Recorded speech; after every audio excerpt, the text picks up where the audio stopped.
Au Brésil, les descendants d'esclaves ont vécu pendant des siècles sur des terres occupées par leurs ancêtres. Mais ces dernières années, leur droit à la terre a été contesté. Reportage.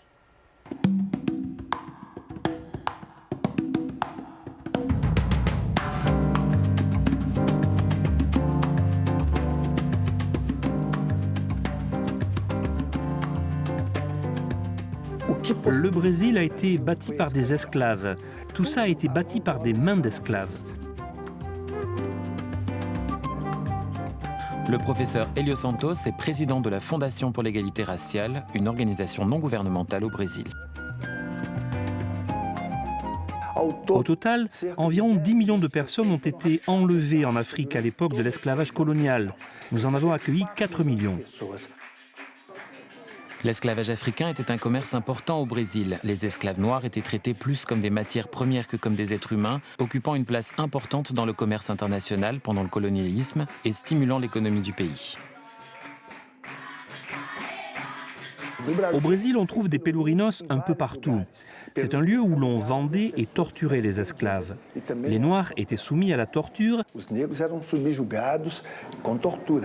Et même si l'esclavage était puni à titre individuel, la douleur était ressentie de manière collective par les personnes qui y assistaient. Salvador de Bahia, la première capitale du Brésil, était l'un des principaux marchés d'esclaves à l'époque coloniale. Ce lourd passé a encore des répercussions aujourd'hui. Bahia a une très grande importance dans l'histoire du pays, du point de vue économique. Richard Torciano, directeur de l'Institut national pour la colonisation et la réforme agraire. Au XVIIe siècle, beaucoup de fermes produisaient de la canne à sucre et exploitaient des esclaves.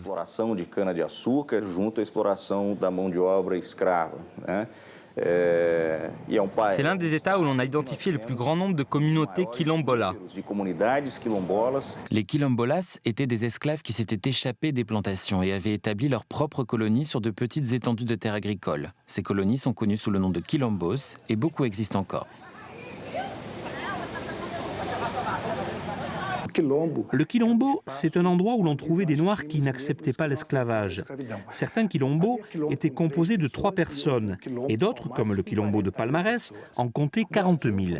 Le Brésil était le dernier pays des Amériques à abolir l'esclavage. Ça a duré jusqu'en 1888. Mon arrière-grand-père, qui était connu sous le nom de Pilo Lopes, s'est enfui d'une plantation.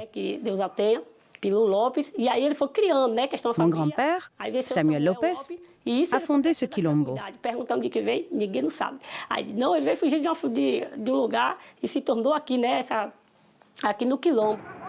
À 34 ans, Sandra De Santos est une quilombola et une leader communautaire. Le quilombo où elle a toujours vécu s'appelle Danda, son grand-père l'a fondé. Mais aujourd'hui, Sandra mène une lutte acharnée pour préserver le mode de vie de sa famille.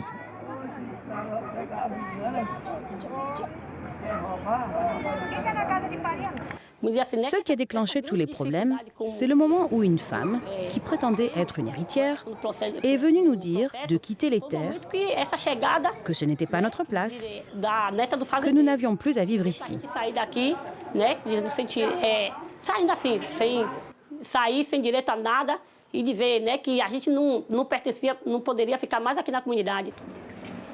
La femme a dit à Sandra qu'elle était la petite fille du propriétaire terrien. Ce genre de litige est plus fréquent depuis quelques années, car des agriculteurs viennent revendiquer leurs droits de propriété sur des terres potentiellement rentables. Au siècle dernier, des familles d'agriculteurs occupaient les terres dans les zones rurales, mais souvent ils les négligeaient, jusqu'à ce que le prix de l'immobilier commence à flamber. Dans certains cas, on a appris que les titres de propriété avaient été falsifiés. Les propriétaires fonciers représentent une force importante au Brésil. Il existe des milliers de quilombos et ils sont situés dans des zones très prisées. La cupidité économique et le capitalisme moderne sont une incitation pour eux. Sandra craignait que des tracteurs ne viennent détruire leur culture. Donc elle a rassemblé les membres de sa communauté et ils l'ont désignée pour régler le litige. Je dis toujours à ma communauté que les difficultés que nous rencontrons La lutte des peuples n'a rien de différent de ce dont nous avons hérité de l'esclavage.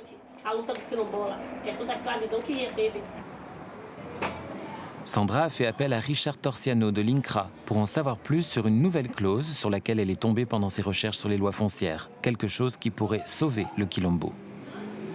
Cette nouvelle loi nous a permis de restituer ces terres aux communautés quilombola et de rendre justice aux victimes historiques d'injustice et à ceux qui étaient exclus de l'histoire du pays. A essas comunidades quilombolas, né, e a garantir e fazer efetivamente a justiça àqueles que historicamente foram injustiçados e excluídos na história do país. Mais la nouvelle loi, adoptée en vertu de la Constitution brésilienne de 1988, n'a pas été appliquée pendant des années. Puis en 2009, l'ancien président Lula da Silva a fait un geste audacieux qui a favorisé les quilombolas tels que Sandra et sa communauté. Le président Lula les a signés ici, dans l'état de Bahia. 30 décrets désignant les 30 premiers territoires quilombolas.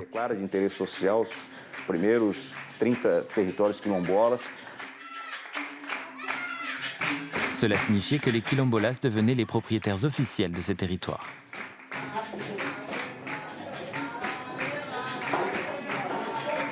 Un autre signe de reconnaissance symbolique de la contribution des esclaves à l'histoire du Brésil est venu des Nations Unies, qui ont proclamé une décennie internationale des personnes d'ascendance africaine en janvier 2015.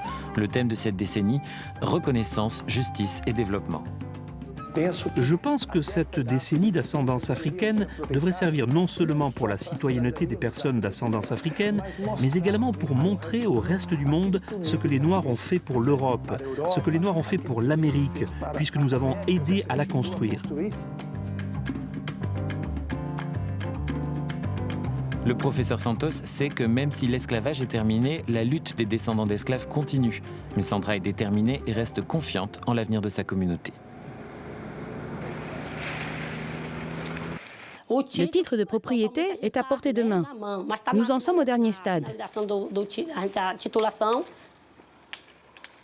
D'un point de vue juridique, leurs droits sont protégés. La Constitution garantit cette protection. Il reste des formalités administratives pour obtenir les titres de propriété, mais d'un point de vue juridique et moral, tout est déjà garanti.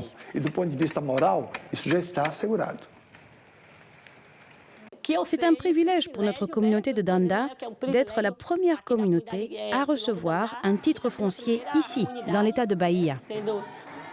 Titulada, né, não está a finalização da ser titulada aqui da Bahia.